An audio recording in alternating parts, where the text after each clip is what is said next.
I don't know the answer to that question, but I do know last week we agreed that if you were coming out of India, you would need to spend 3 days in another location, get tested in that other location before boarding a flight to Australia.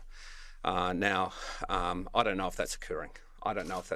But clearly we agreed back in, I think it was November of last year, maybe December, that anyone coming from overseas to Australia had to get a negative test before boarding the aircraft. Yet what we're finding is large numbers of people are arriving who are COVID positive. So clearly the system isn't working as intended.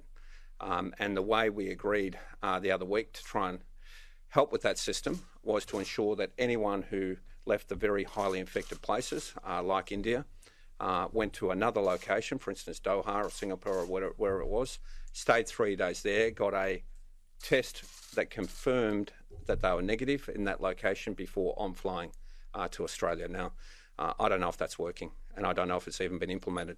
We obviously have a problem with India. I think some of the tests that are being conducted in India either aren't accurate or aren't believable, and clearly that's causing some issues here. Why are we still accepting overseas flights with people who originated in India coming to Australia? What needs to be done about India? Well, I think the Commonwealth is looking at suspending flights out of India, which is a good thing for this period. And that's very sad, very difficult to say, because people in India, no doubt they're not very happy about being there, and it's obviously a risk for them.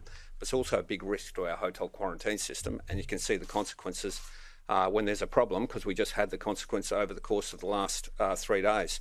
However, if someone leaves India and gets on a flight in Singapore or Doha or London or wherever it might be back to Australia, that suspension of flights from India clearly doesn't apply to them.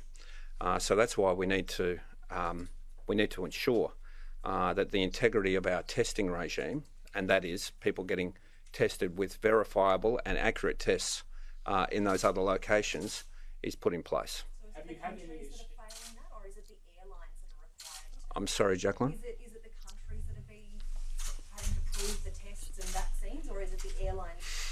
No, it's the individuals.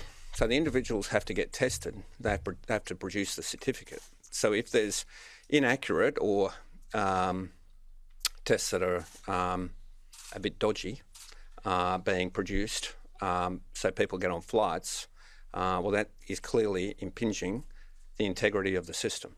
And that's why I think we're suffering these problems.